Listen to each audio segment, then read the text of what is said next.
Saludos a todos los amigos, estudiantes de medicina, residentes en entrenamiento, cirujanos y el público en general que tengan la oportunidad de ver este video, esta grabación que estamos tomando hoy, 23 de octubre del 2010, a mi padre y cirujano, el doctor Enrique Vázquez Quintana. Esta grabación es parte de una serie de grabaciones que mi padre ha estado realizando, entrevistando a cirujanos prominentes de Puerto Rico y básicamente vamos a estar hablando sobre su vida desde su nacimiento, su entrenamiento, aspectos personales, al igual que aspectos profesionales y de su carrera.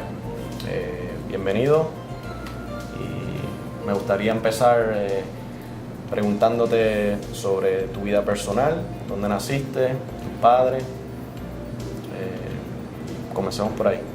Bien, Daniel es el sexto hijo de la familia y yo lo seleccioné a él para que me entrevistara porque él está ahora haciendo residencia en cirugía en Estados Unidos, está en el tercer año de cirugía. Pues vamos a comenzar. Yo nací en Ponce, en el Hospital de Distrito Viejo. Ese hospital que está en la calle Victoria, en la sección oeste de Ponce. Y si uno sigue por ahí, pues llega a la fábrica de cemento y al área de que se conoce Corral Viejo, sector de recreo donde nació mi mamá. Mi papá es de Guayanilla. Mi mamá se llamó Cruz Quintana Colondres y mi papá Enrique Vázquez Izquierdo.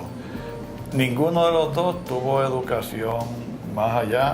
Mi papá de sexto grado y mi mamá de octavo grado. Sin embargo, mi papá se autoeducó en mecánica de automóviles y trabajó como mecánico por muchísimos años y ese es el sustento de la familia. Nosotros vivimos en Ponce como por 5 o 6 años. Mi hermana Norma, que es la segunda, también nació en ese hospital de Distrito Viejo de Ponce. Y cuando yo hice primer grado en la escuela Pedro Clausels, de la Navajeada, que se llama así mismo, Navajeada Clausels de Ponce.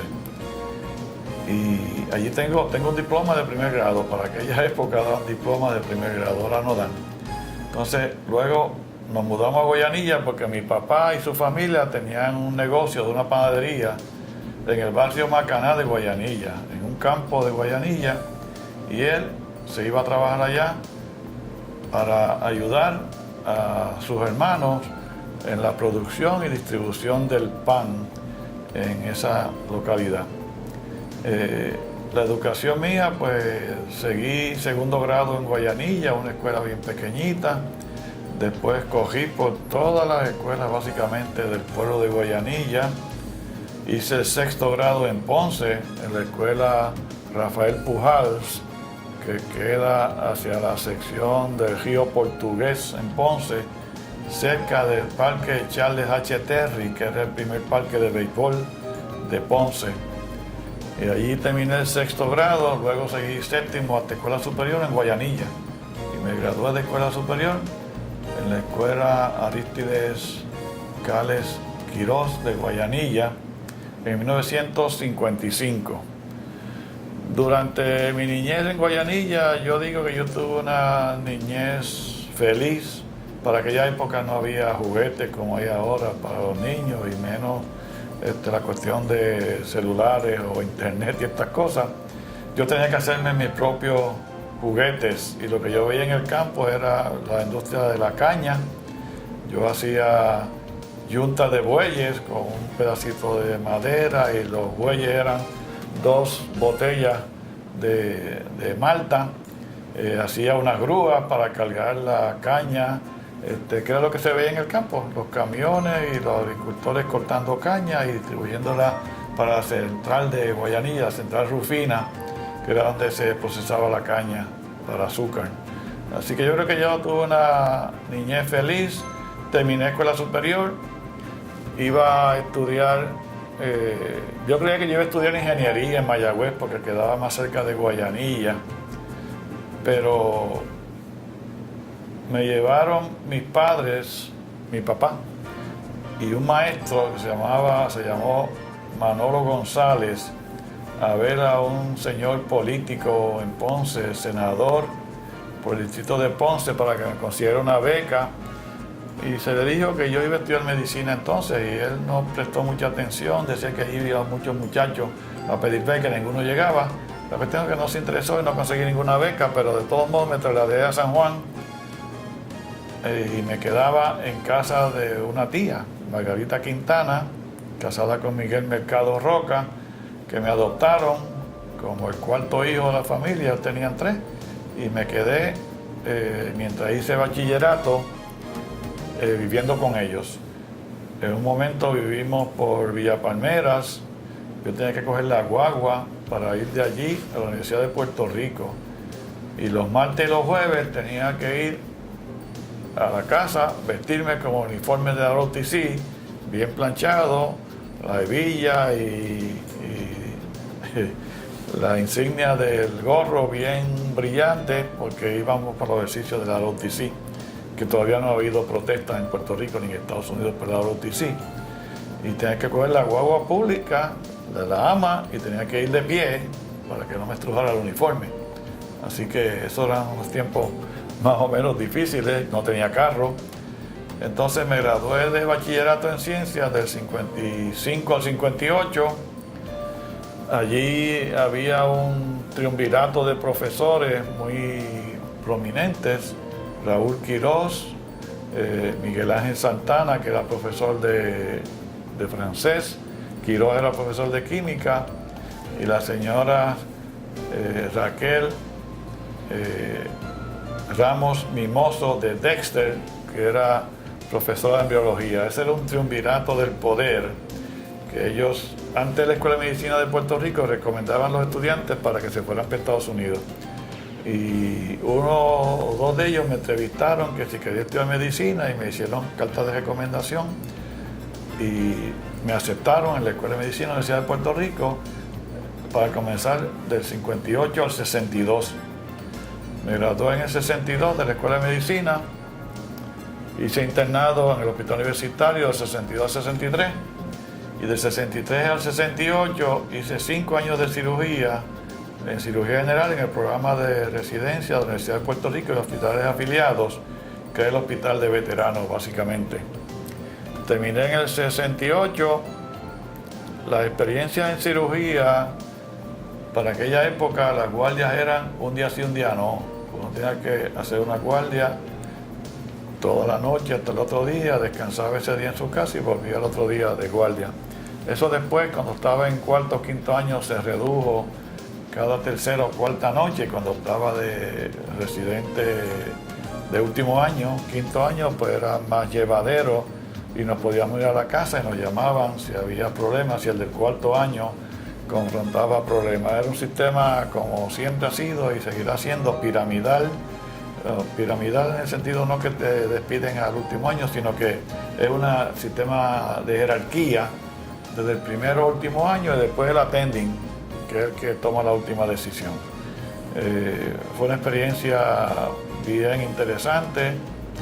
Ese programa tenía y todavía tiene un caudal de experiencia quirúrgica para los residentes, y terminé en el 68. Entonces me fui al ejército porque me habían diferido por un plan que había antes, se llamaba Berry Plan, de un congresista norteamericano que se ideó ese plan, que exoneraban del servicio militar a los médicos que estaban en adiestramiento, con el compromiso de que cuando terminara cirugía tenía que ir al ejército. Entonces en 68, en ese año, en abril, nació el quinto hijo de la familia, y nos fuimos un año a un fuerte que es un área bien aislada en Luisiana, se llama Fort Polk, y allí estuve un año en un hospital haciendo cirugía, y en el 69, en julio 4 del 69, llegué a la República de Vietnam. recuerdo que estando unos días allí, fue la cuestión mundial extraordinaria con el presidente Nixon del primer alunizaje en la luna. Eso yo lo vi estando en Saigón, en Vietnam.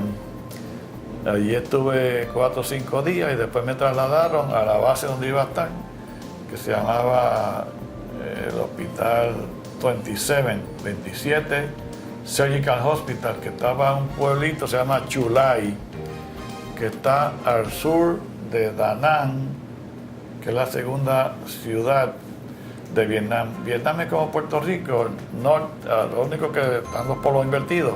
La capital Saigón está al sur y la segunda ciudad, en vez de ser Ponce, que está al sur, pues está al norte.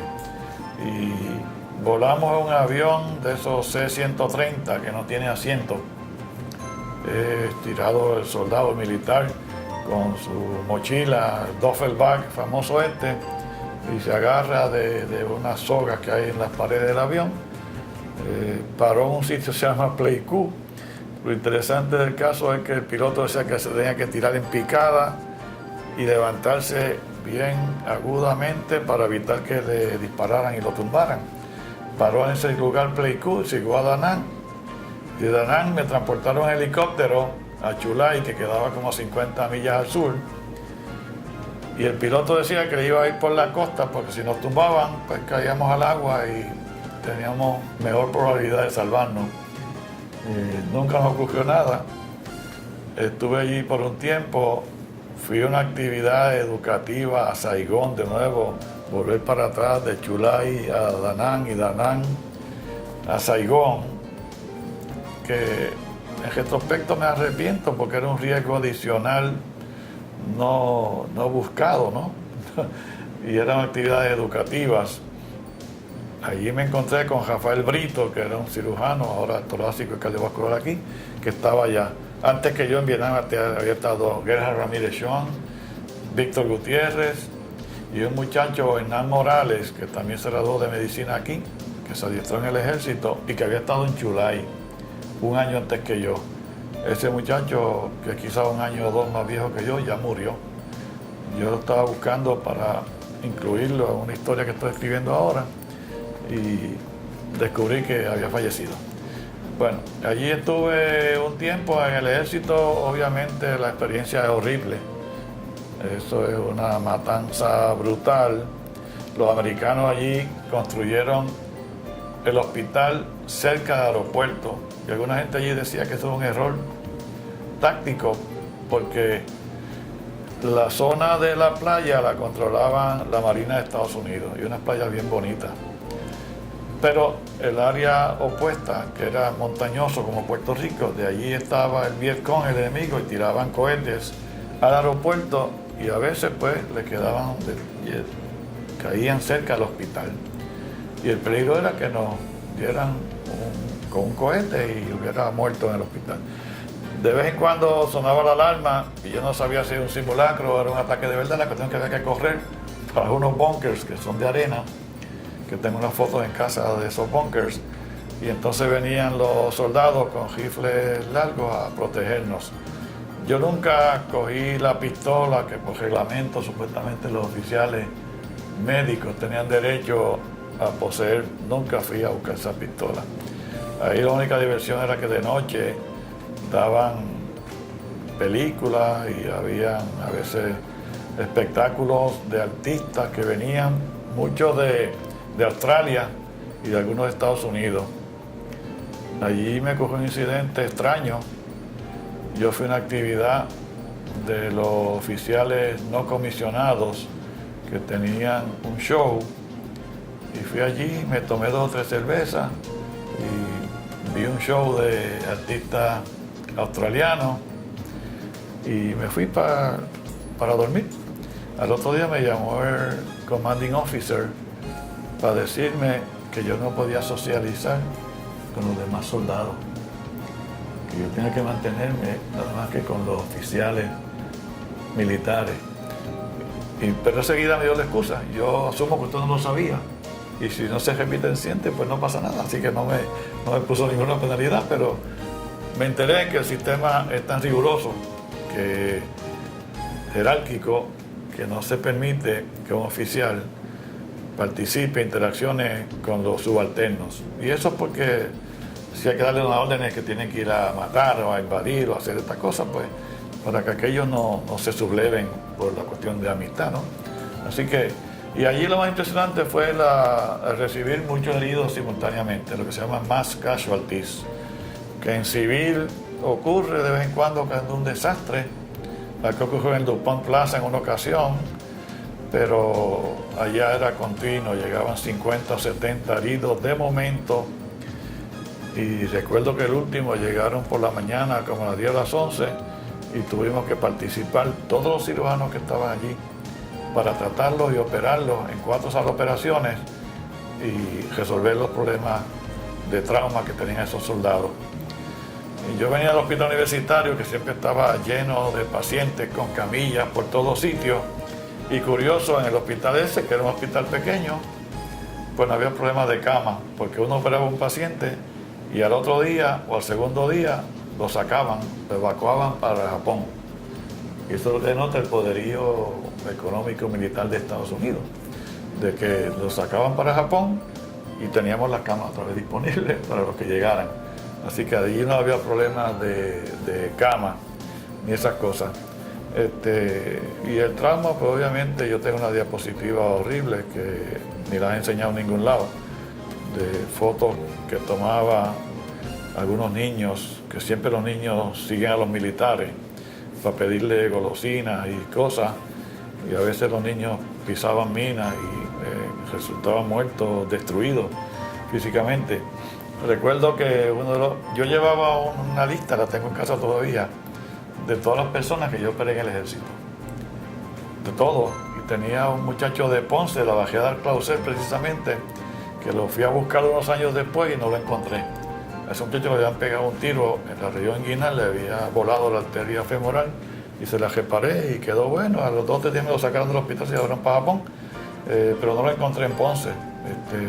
Y él tenía que tener mi edad, quizá un poquito más. Y recuerdo que tenemos que operar también vietnamitas. Apendicitis bien raro los vietnamitas, casi nunca le da. Pero ocasionalmente operábamos vietnamitas civiles. Y recuerdo que una muchacha que operé, que la historia era que iba en una motocicleta con su novio o esposo y iba atrás por la carretera 1, que es la misma como de aquí a Ponce, allá de Saigón a Daná, pues pisaron una mina y explotaron.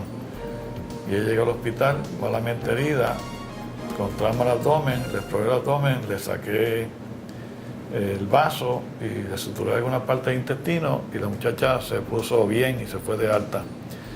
Lo interesante para mi concepto es que esa muchacha era la paciente más bonita que yo había visto. Tenía facciones occidentales, no orientales, achinadas. Y yo supongo que tendría alguna relación con los franceses que estuvieron allí antes que los americanos, en la guerra de Indochina, ¿no?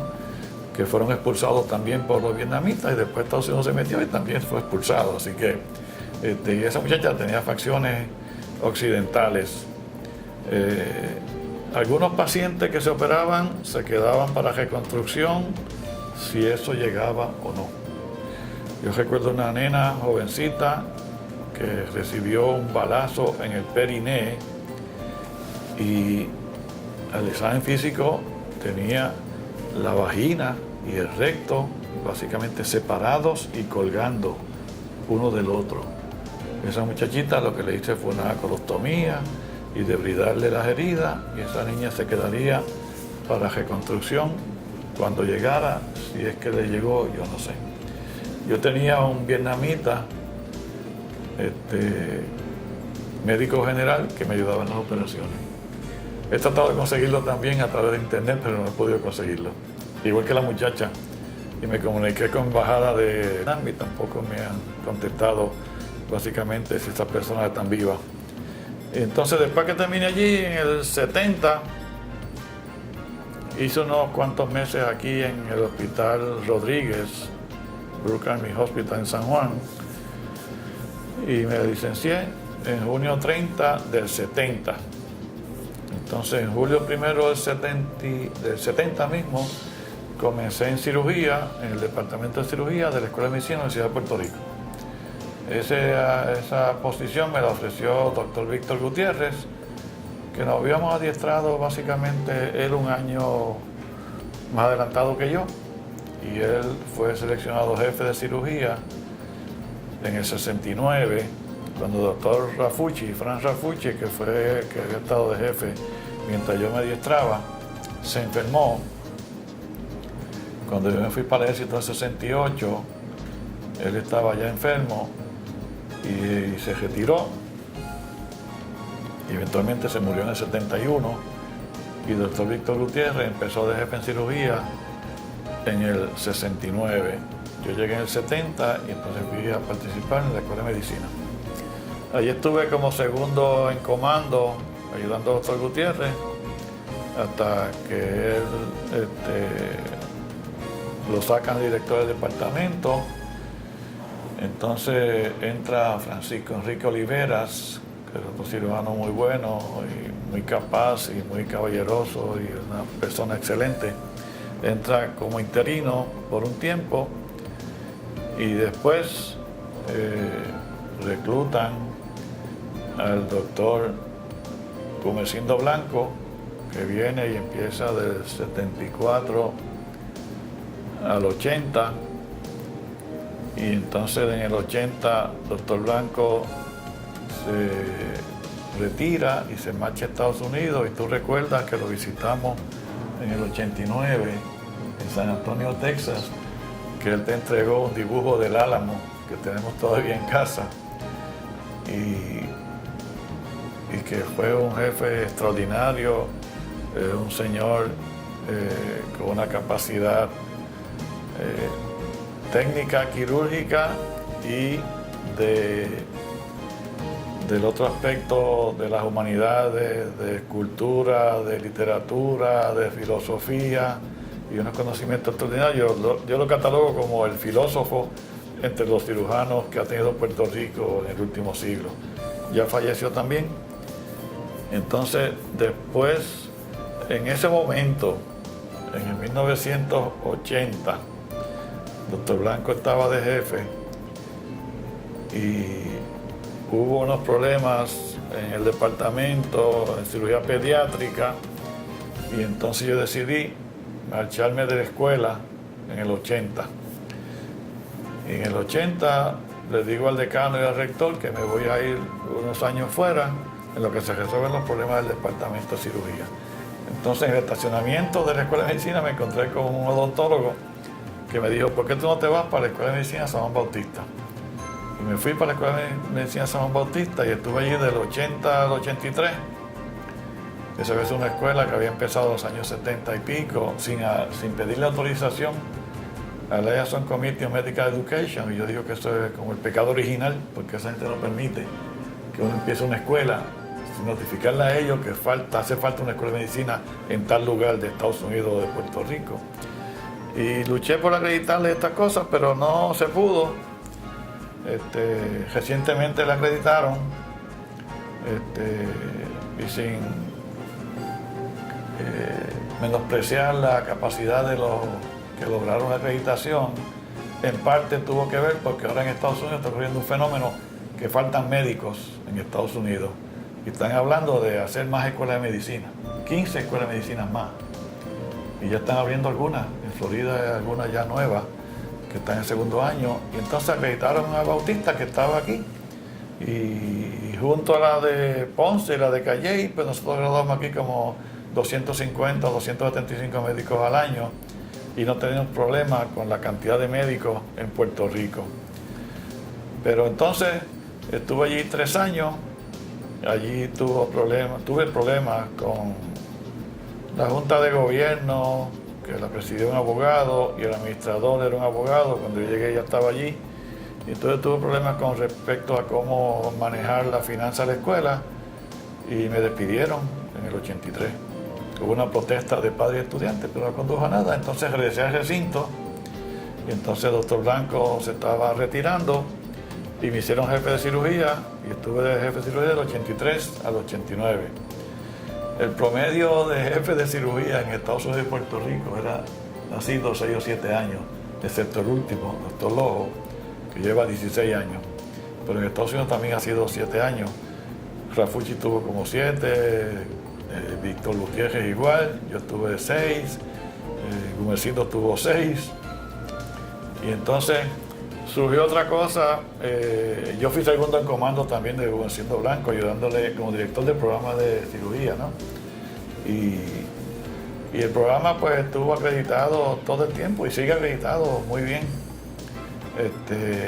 En el 87 surgió la idea de hacer una unidad de trauma en el centro médico, y eso surgió de parte de la administración del centro médico y de la decana de medicina en ese momento, la doctora Nidia de Jesús.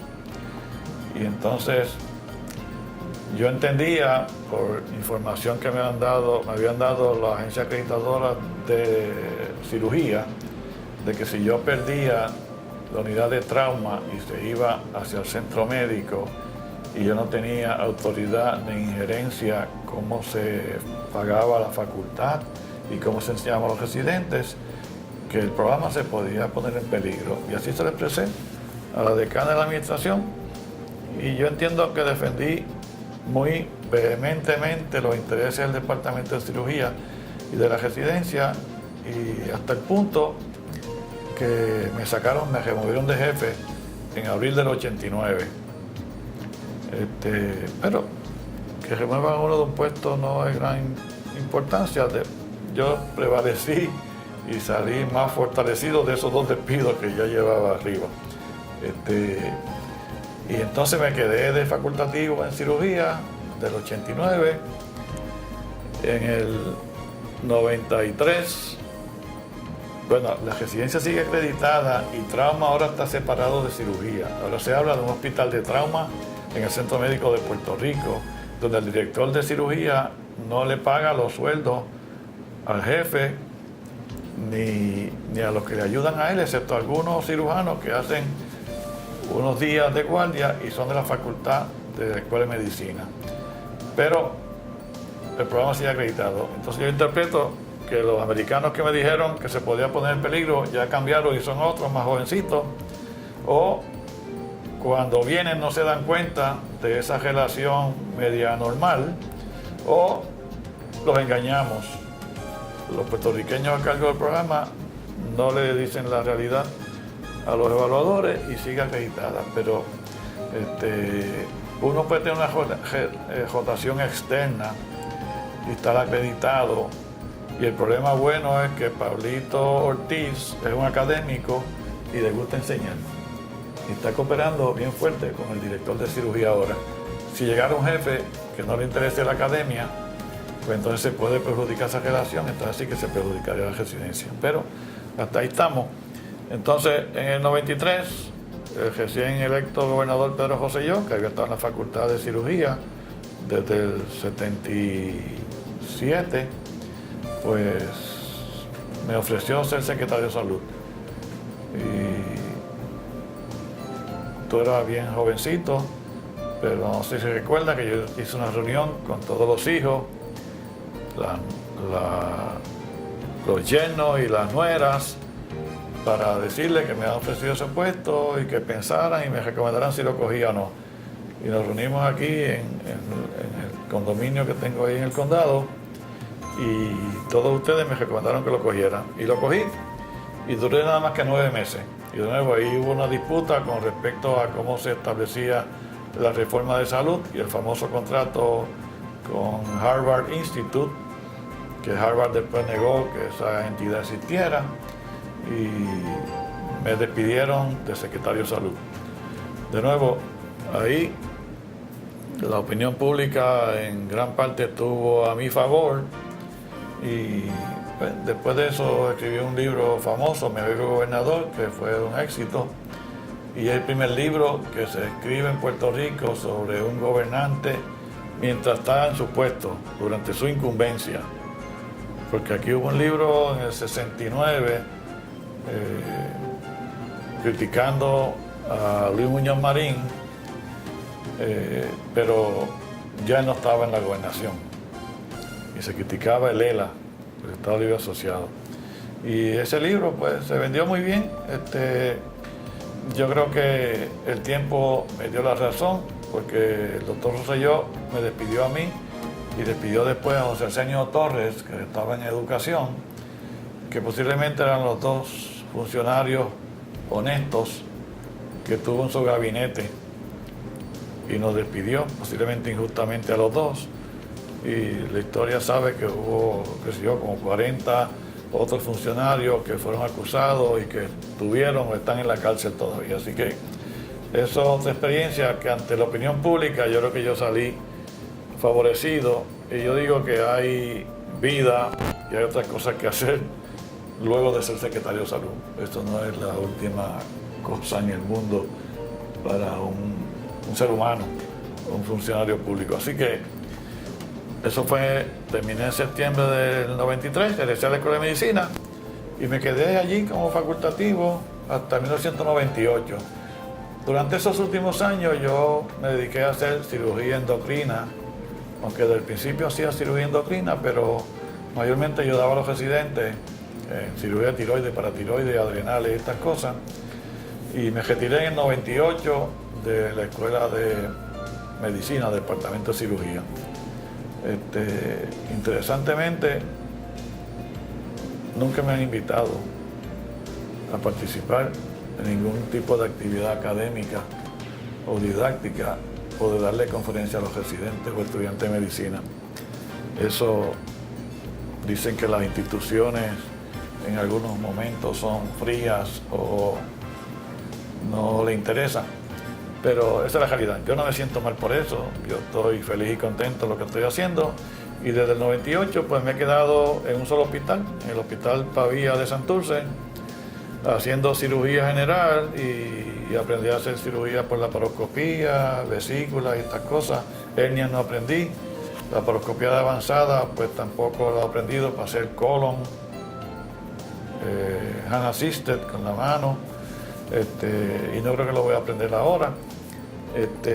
Y me he limitado porque tengo muchísimo trabajo, aún limitándome a hacer cirugía de tiroides y paratiroides y adrenales y páncreas ocasionalmente, y tengo mucho trabajo. Y eso obedece a otro problema que está ocurriendo en Puerto Rico, que es que somos pocos los cirujanos generales que quedamos en Puerto Rico. Y creo que el numerito más exacto, que tenemos como 179 o 180 cirujanos generales. Cuando entrevistamos a Leo Cuello, que tú me acompañaste a San Antonio, él me dijo que esto era bueno para los pacientes, porque si había pocos cirujanos, los cirujanos escogían los casos que en realidad ameritaban operación y no iban a operar indiscriminadamente. Tiene un punto, pero eso no se puede exagerar al extremo de que los cirujanos que estén sobrecargados de trabajo y se cansen y se enfermen o se retiren tempranamente para no trabajar tanto. Y no solamente me está pasando a mí, le está pasando a otros cirujanos de 60, 50 y pico de años que tienen una práctica que de momento le ha aumentado tanto por la escasez de cirujanos que hay en Puerto Rico. Y eso es un problema serio que hay que atender, igual que la ausencia de cirujanos pediátricos. Así que eso es un área bien difícil que hay que atender. Y yo en un momento estuve representando a los cirujanos de Puerto Rico en lo que se llama Southeastern Surgical Congress, que tú sabes que son los 17 estados del sureste de Estados Unidos y Puerto Rico, en una entidad que se reúnen anualmente en una de las ciudades grandes de los estados del sur. Nunca me he ido a Puerto Rico. Y allí solamente quedamos como 15 o 16 cirujanos de Puerto Rico en esa agrupación. Y yo estuve yendo único representante de Puerto Rico por los últimos 15 o 16 años. y fui consejero por 6 años. Después me siguieron otros 2 que yo los recomendé y no fueron nunca a una de las reuniones siendo counselors, lo cual les dice de ellos, pero y obedece a que somos pocos en Puerto Rico. Y nosotros nos estamos extinguiendo, igual que el Colegio de Cirujanos, el Colegio Americano de Cirujanos, capítulo de Puerto Rico, tiene una cantidad de miembros muy reducida, porque no solamente tenemos un programa de cirugía ahora, que es el de la Escuela de Medicina, que produce 5 residentes al año. Y algunos se van a hacer otra subespecialización, como cardiovascular, plástica, y ahora están haciendo seno como especialidad. Entonces no entran a la fuerza laboral de cirugía general, y no van hasta la emergencia a ver apéndice, ni hernia encarcerada, ni vesícula, ni trauma. Y eso pues es malo, hay que tratar de resolverlo. Hay una forma, la Escuela de Medicina de Ponce, eso yo lo hablé con el Southwestern Clinical Congress, los administradores, y Ponce, y yo he hablado con el doctor Raúl Armstrong, que era el presidente decano antes, y visité a Ponce para estimularlos a que hicieran una residencia, y ahora finalmente creo que están solicitando un programa de cirugía en Ponce. Y eso estaría con 3 residentes comenzando. Y eso sería bueno porque Ponce entonces, la Escuela de Ponce controla todo el sur oeste de Puerto Rico, incluyendo hasta Mayagüez, donde hay cardiovascular. Se habla de hacer un centro de trauma, pero no hay cirujanos jóvenes que estén dispuestos a trabajar allí. Y esos muchachos jóvenes pues podrían hacer la facultad de ese centro de trauma. Y eso pues podría ser una solución. Así que por ahí vamos. Además de la cirugía, obviamente tú has participado en otras actividades más tardíamente en tu vida, particularmente la política. Sí. Y hasta comenzaste tu propio partido y el trabajo en el cual estuviste involucrado con ese partido, eventualmente ayudó a abrirle puertas a otros grupos. Que no nos hablas un poco más sobre eso. Sí. Eso es una cosa interesante. Cuando yo salí de secretario de Salud, yo realmente creía que la estadidad era un estatus viable o aceptable para Puerto Rico. Cuando salí de allí, pues me puse a estudiar y a leer libros y otra literatura con respecto a la relación de Puerto Rico y Estados Unidos por los últimos 110 años. Y he llegado a la conclusión que nosotros como puertorriqueños no vamos a pedir la ciudadanía en un porciento masivo, 80-90%. Y por otro lado, el Congreso norteamericano creo que no está dispuesto dando la ciudadanía el estatus de Estado para Puerto Rico.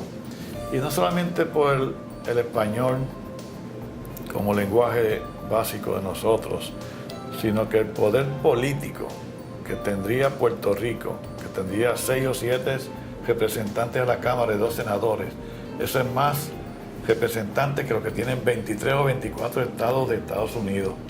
El poder político de Puerto Rico, un estado sembrado en el Caribe, con español como idioma, con tradiciones, costumbres diferentes al anglosajón, le destruiríamos el sistema político de Estados Unidos. Una cosa parecida dijo Jean-Paul Sartre, el existencialista francés, en uno de los prólogos del colonizado, el retrato del colonizado, donde dice que los colonizados se reproducen más rápidamente que el colonizador, y por la cuestión numérica, si le dan el mismo estatus del colonizador, él lo dijo en inglés, they would shatter their political system, le destruirían el sistema político del país. Y Puerto Rico, junto a otros puertorriqueños de Estados Unidos, los chicanos y otros grupos latinoamericanos, y ante la inminente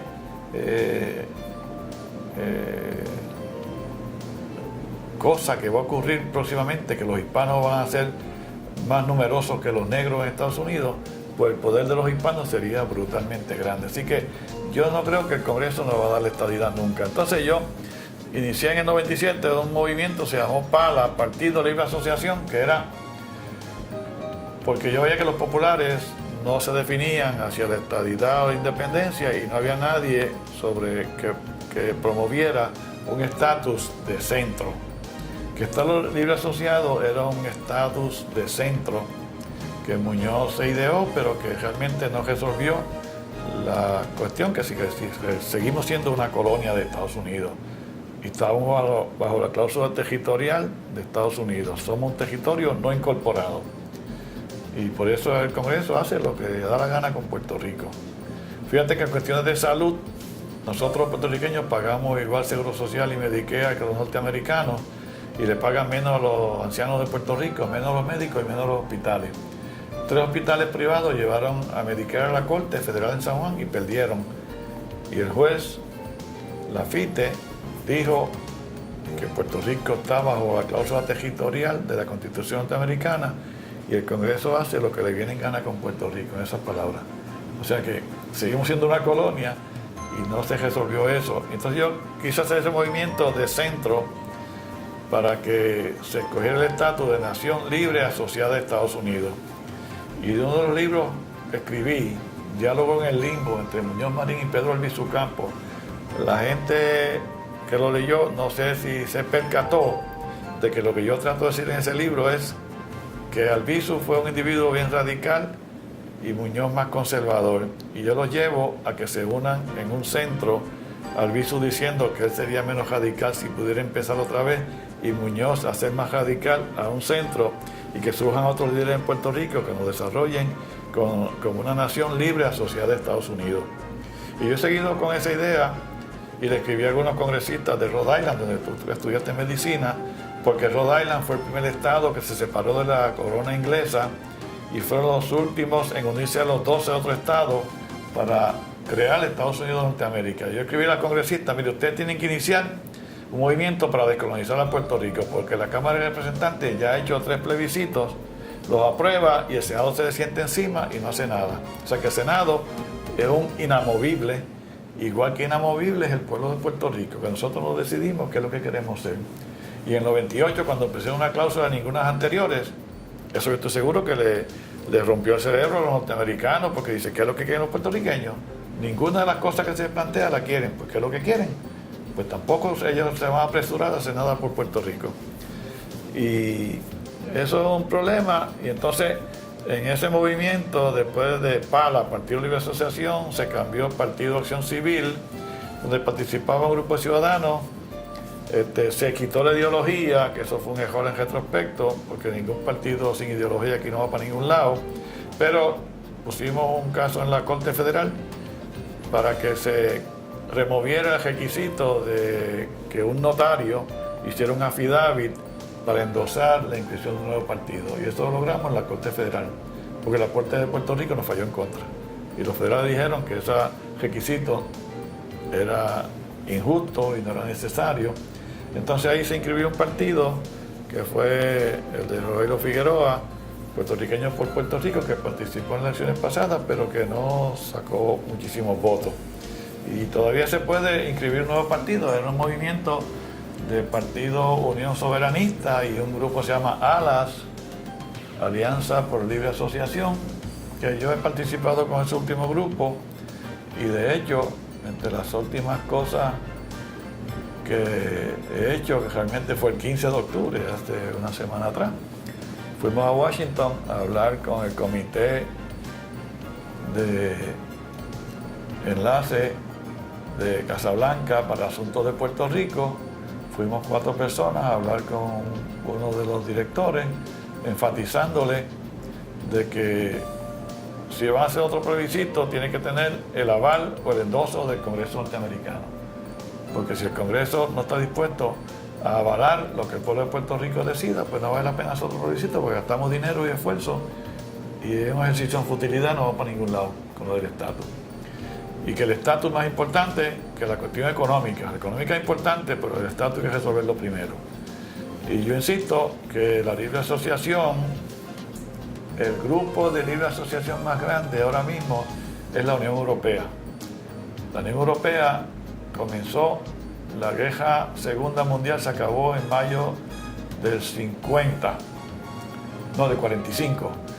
Y en mayo del 50, Robert Schuman, que había sido un individuo, nació en Luxemburgo, ciudadanía alemana, pero después llegó a vivir en Francia y llegó a ser ministro del Exterior, se ideó que como las guerras primera y segunda habían sido entre Francia y Alemania, se ideó controlar la producción de carbón y acero, que eran los dos productores mayores y por eso se peleaban.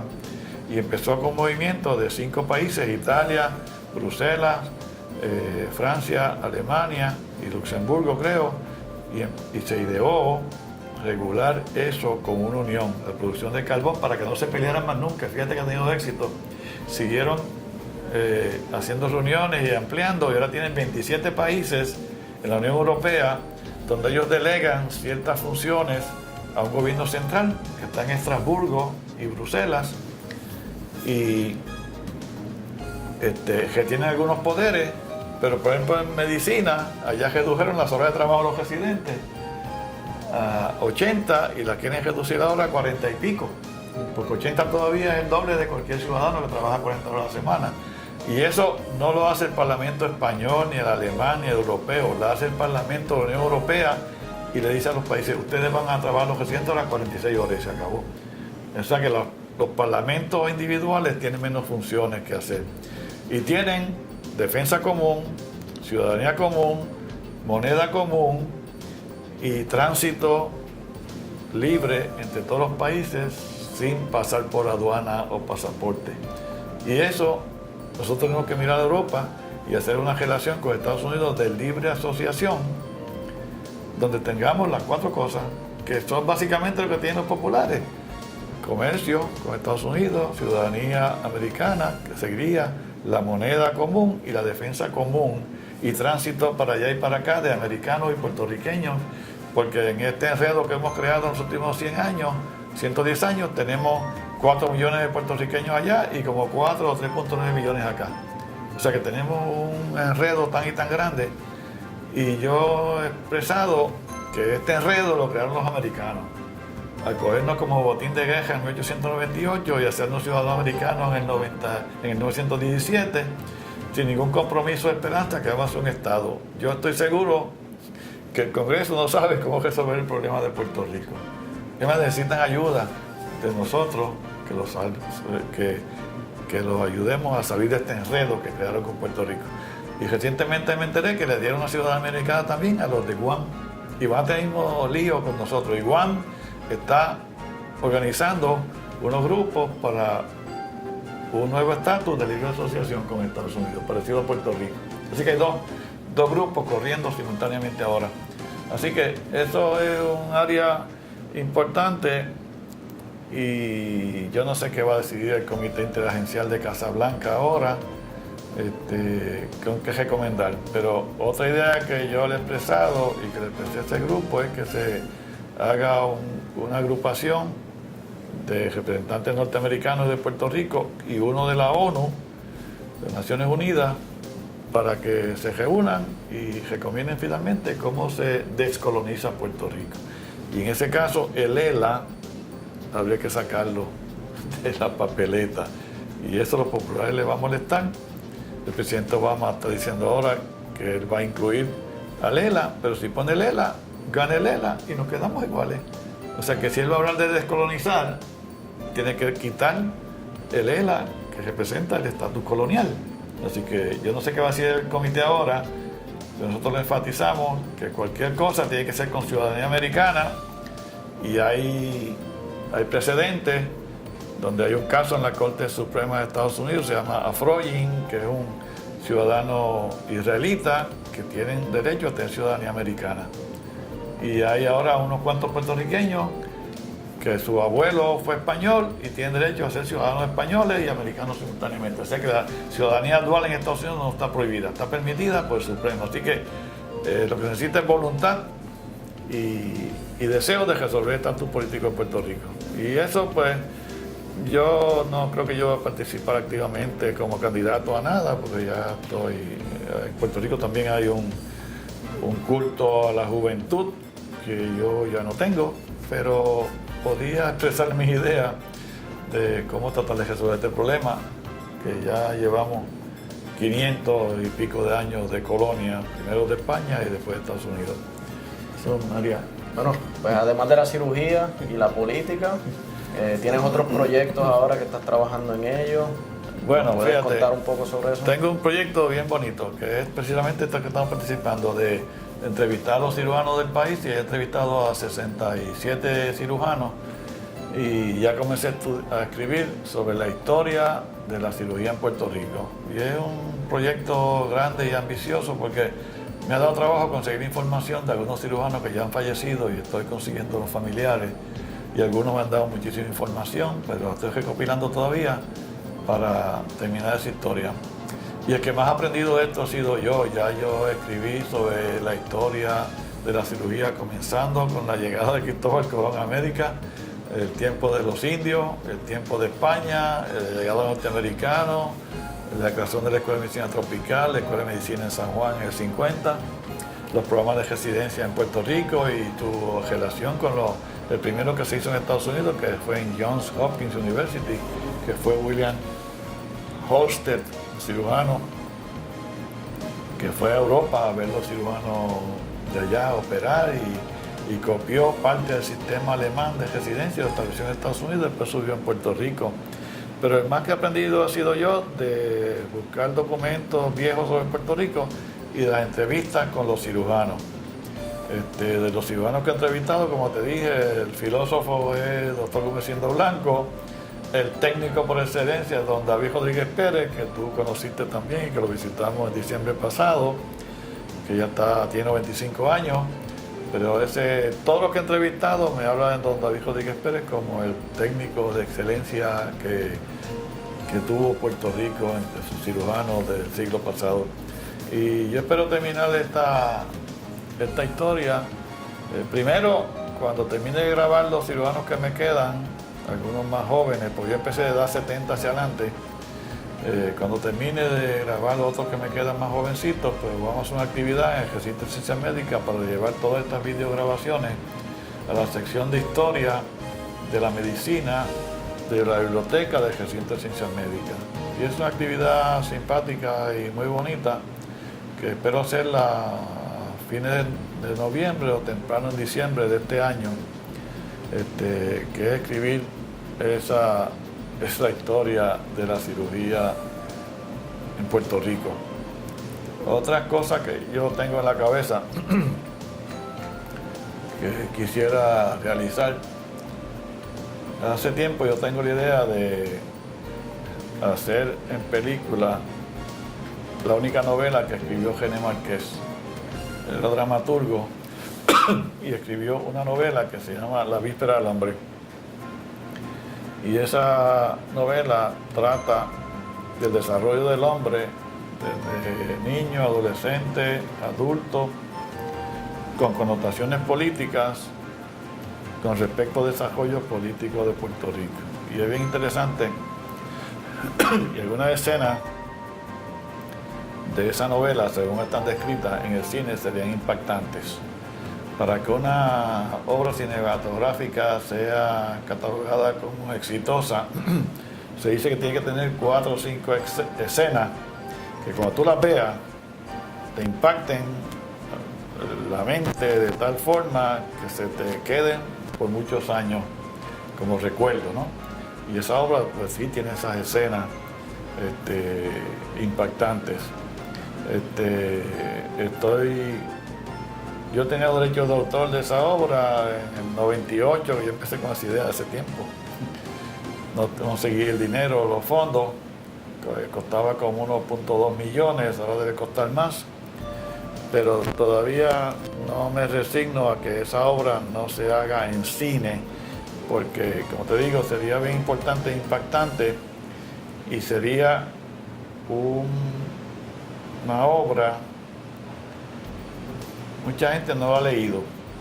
Y segundo, que en el cine, como es visual, pues te va a dar una experiencia única y que posiblemente modifique el comportamiento de los puertorriqueños a que finalmente estén dispuestos a decidir su estatus político, lo que no hemos hecho hasta el presente.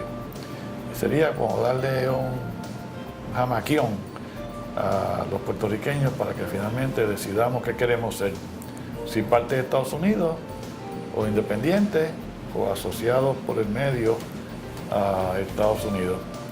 En otro de los libros que escribí, que se llama El Candidato, que lo escribí con el seudónimo de John Towers, que es Juan Torres en el campo, ¿no? Y hubo un alcalde de Guayanilla que se llamó Juan Torres. De nuevo, enfatizo esa idea de tener un gobierno de centro con los mejores mentes de Puerto Rico, no meramente porque pertenezcan a un partido, y tener un banco de talento de los estadistas o de los populares o de los independentistas, sino que de cualquier partido podría participar en un gobierno.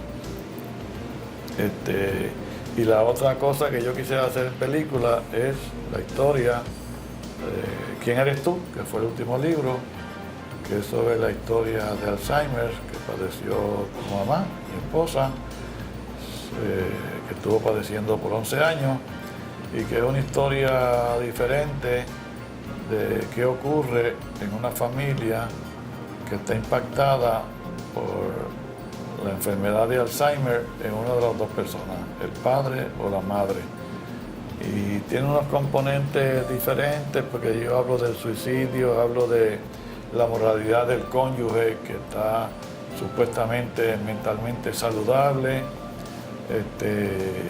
y le doy alternativas a otras familias o matrimonios que tengan este mismo tipo de experiencia. Y es una historia diferente, no la he visto tratada, aunque hay varias películas sobre la enfermedad de Alzheimer. Tu mamá y mi esposa Margarita duró 11 años, que es más del promedio. Algunas personas como Reagan duró 10 nada más. El promedio también duran 7. Ella se diagnosticó, que supiéramos, en el 95 y duró hasta el 2006.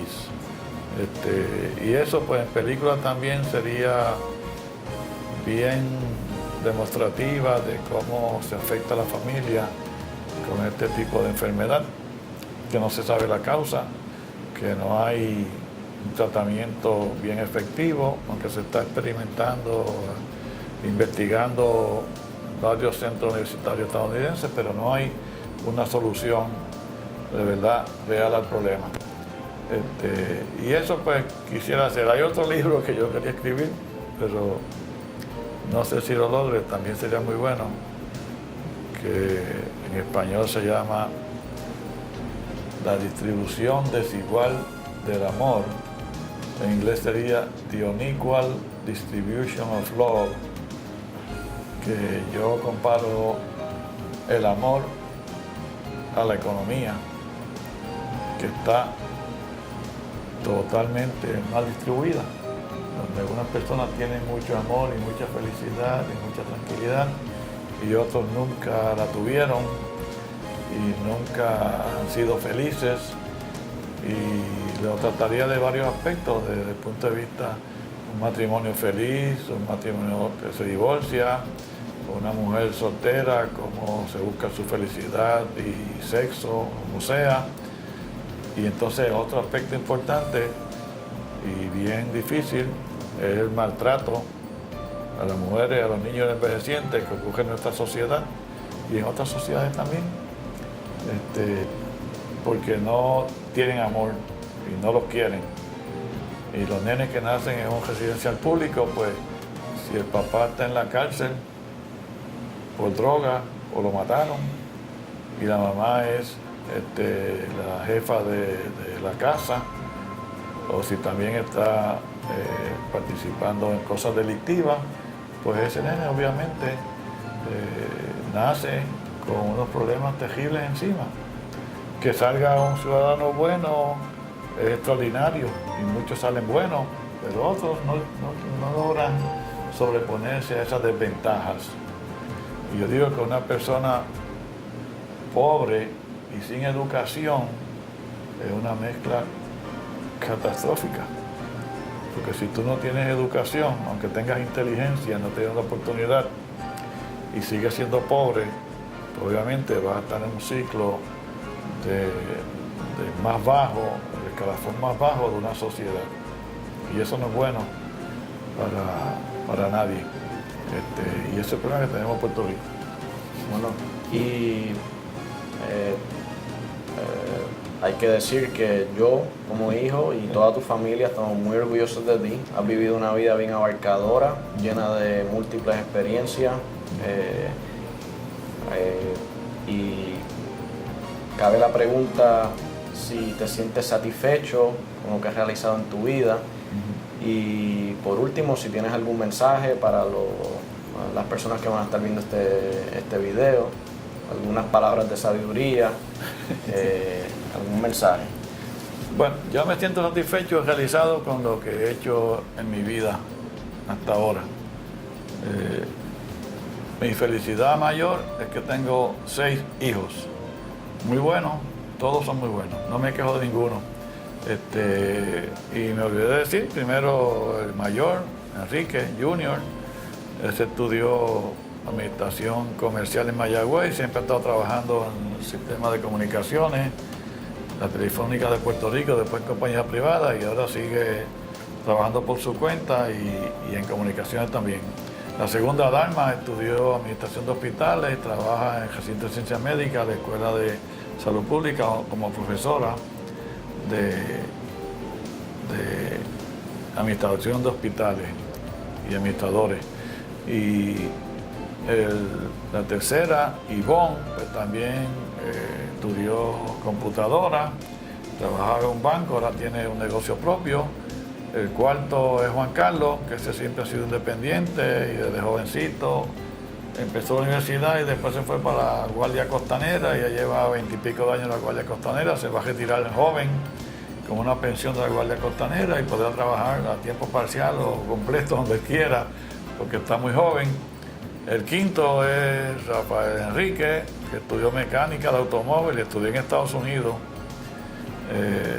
Este tiene una desventaja, que padece de dislexia, entonces que invierte en los números y algunas letras, pero es un chico bien inteligente y además de ser un buen mecánico, es un handyman, que él descifra el funcionamiento de cualquier máquina, de cualquier cosa que se te dañe, y es que me ayuda en mi casa con cualquier problema que yo tengo con el equipo en mi casa y los carros, que él me los trabaja. Y el último, el sexto, eres tú, que llegaste 10 años después del quinto, que estudiaste medicina en Brown, en Rhode Island, y hiciste cirugía, estás haciendo cirugía ahora. Y interesante, tú hiciste un año de aeronáutica médica, que es una cosa, tú has vivido una vida bien intensa a tu temprana edad, que te ha hecho muchas cosas. Y yo recuerdo que fuimos a tu graduación de maestría en aeronáutica médica en Estrasburgo, Francia, y fuimos a la graduación de medicina en Brown University, y ahora estás en cirugía. Así que esa es mi mayor riqueza. Tengo 7 nietos, 3 nietas y 4 varones, todos muy buenos. Y desde el punto de vista profesional, pues me siento realizado. Yo he hecho básicamente lo que he querido hacer desde el punto de vista profesional, y lo único que yo le transmitiría a las personas que vean esta videograbación, sean o no cirujanos, es el concepto de mantener una vida balanceada.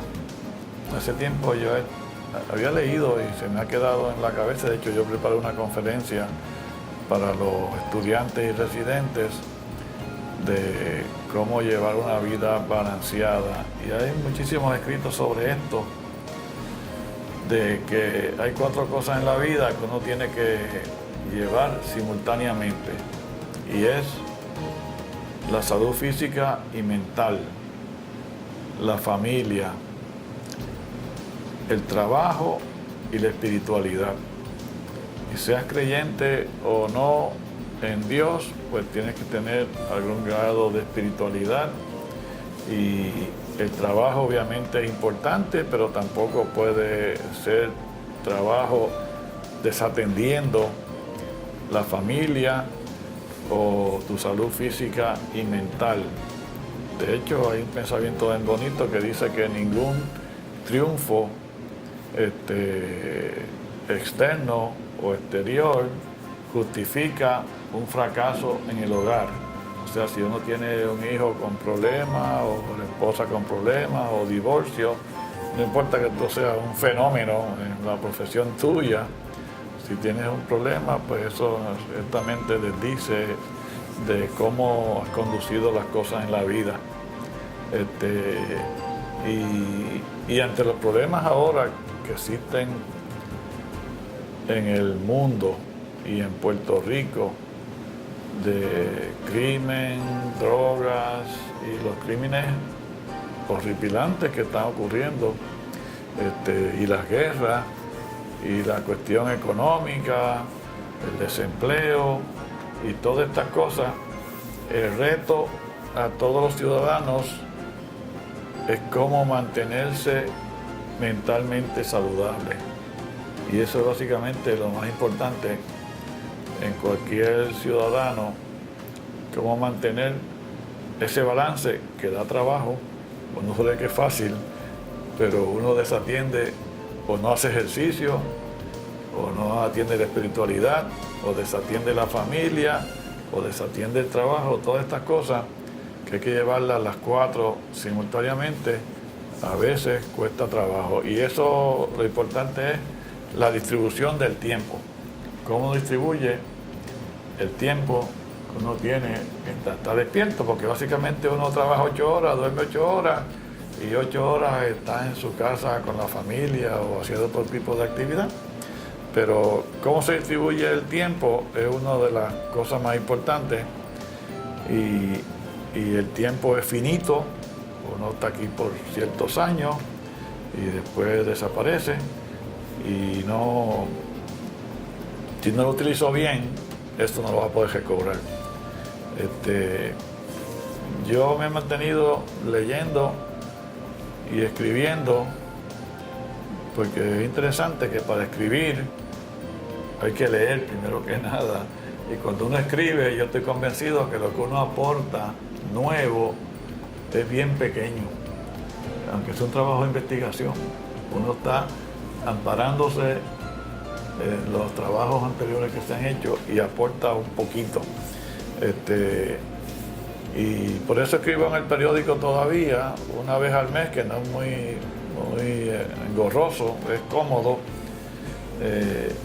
Yo a veces siento una frustración si uno escribe, conduce a algo, pero sí conduce. Yo me encuentro la gente por la calle que me dicen que leen los artículos y que sigue escribiendo, y algunos médicos amigos míos, cuando escribo un artículo, me dicen: leí tal cosa y estuvo interesante, lo que sea. De los últimos que escribí, fíjate, curiosamente, sobre la falta de cirujanos pediátricos en Puerto Rico, pues tuvo un impacto porque el periódico después hizo un trabajo de investigación. Y entre las cosas que tengo pendientes ahora, que nadie sabe, yo no sé si va a ser exitosa, es ir a Canadá. Porque curiosamente Canadá, que tiene un sistema de educación médico igual o mejor que el de Estados Unidos, y que están acreditados, pues en Canadá regulan la profesión médica mejor que Estados Unidos. En Estados Unidos, los cirujanos que terminan pueden escoger cualquier tipo de especialidad, aunque esté saturada o haga falta esa especialidad. En Canadá ellos regulan eso. Si le faltan ortopedas y tienen muchos pediatras, pues cambian las posiciones y adiestran ortopedas, se los quitan a pediatría. Y entonces en pediatría quirúrgica ellos tienen posiciones en exceso. Y Canadá ha adiestrado al cirujano pediátrico antiguo, senior de Puerto Rico, Enrique Márquez. Y Carmen Ramos se entrenó también en Toronto los dos en el 86 y Márquez en los años 60 y pico, 70. Y entonces, ante la falta de cirujanos pediátricos en Puerto Rico, una idea que he tenido y que ya he estado explorando, y hay una comunicación pendiente con la ministra de Salud de Canadá para visitarla y que fuera el secretario de Salud, el rector de Ciencias Médicas, Quique Márquez, como Senior Pediatric Surgeon, adiestrado en Canadá, y yo como ayudante de la idea, para enfatizarles si nos pueden permitir colocar un residente que sería de los mejores, no es que estamos pidiéndole que vamos a mandar residentes con cualificaciones malas, sino que un número de residentes para que ellos lo consideren, para adiestrar un cirujano pediátrico por año de Puerto Rico por los próximos 5 años. Y si eso se logra, es una cuestión emotiva y sentimental, pero no dudo que se pueda hacer y que los canadienses nos ayuden a resolver el problema de pediatría quirúrgica en Puerto Rico. Y otra opción era afiliarnos a un programa norteamericano, pero eso quizás tome más tiempo lograrlo. Así que esa es una idea que se está explorando al reciente. Hace como una semana le escribí a la ministra de Salud de Canadá, que es de origen de una tribu del norte de Canadá, Leona Albuquerque, nombre rarísimo, y estamos pendientes que ella conteste. Y yo le transmití esa idea al secretario de Salud y me dijo, organice esa excursión. Estuvo receptivo a la idea y estamos en esa situación. Así que esto, pues tratando de resolver los problemas de Puerto Rico, aunque yo estoy ahora un ciudadano fuera, no estoy en ningún puesto ni académico ni político, pero se puede todavía tratar de enderezar algunas de las cosas que están mal en este país. Así bueno, que, bien, gracias por tu tiempo, espero que hayan disfrutado y espero que continúen las grabaciones y que este proyecto se complete. Muy bien, pues gracias, Daniel.